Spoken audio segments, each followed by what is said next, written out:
அனைவருக்கும் வணக்கம். மாலை செய்திகள். மிக பரபரப்பான எலெக்ஷன் நியூஸ். இந்த நியூஸ்ல நீங்க பார்க்கும்போது சில அதிசயமான போஸ்டர்களையும் பார்ப்பீங்க. கவனமா பாருங்க. திரு விஜய் அவர்கள் அவர்களுடைய தொண்டர்கள் வேட்பாளர்கள் பல இடங்களில் ஊர்களில் போஸ்டர் அடித்து ஒட்டுவதை நாம் பார்த்து கொண்டிருக்கிறோம். குறிப்பாக அவருடைய பதவி ஏற்பு நாள் குறிக்கப்பட்டு நேரம் குறிக்கப்பட்டு மே மாதம் 8ஆம் தேதி காலை 8 மணியிலிருந்து 9:30 மணி அளவில் அவர்கள் பதவி ஏற்பார்கள், முதலமைச்சராக பதவி ஏற்பார்கள் என்று அவர்கள் அறிக்கை அடித்துக் கொண்டிருக்கிறார்கள்.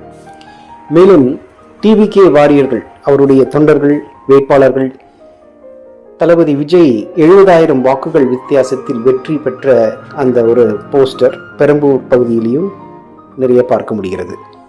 மேலும் திருச்சி ஈஸ்டில் தளபதி விஜய் அவர்கள் ஏற்கனவே அவர் ஜெயிச்சு விட்டதாகவும் 30,000 வாக்குகள் வித்தியாசத்தில் அவர் ஜெயிச்சதாகவும் இந்த போஸ்டரையும் நீங்க பார்க்கலாம். அதற்கு நன்றி தெரிவித்திருக்கிறார்கள். விஜயராஜ் என்பவரும் அவரை பற்றிய ஒரு நன்றியும் குறிப்பிட்டிருக்கிறார்கள்.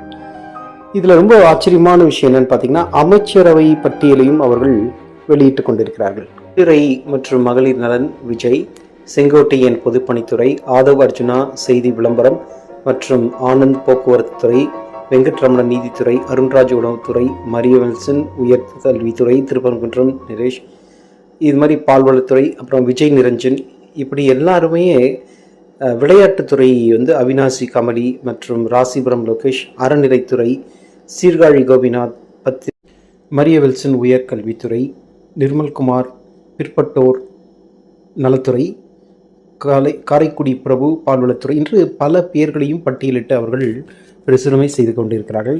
அதனால் மக்கள் எல்லாருமே ஆவலுடன் காத்து கொண்டிருப்பது மே 8ஆம் தேதி தளபதி விஜய் முதலமைச்சராக வந்து நிற்பாரா என்ற கேள்வி எல்லார் மனதிலும் இருந்து கொண்டு தான் இருக்கின்றன. இன்னும் 2 நாட்கள் வெயிட் பண்ணி பார்ப்போம். நன்றி, வணக்கம்.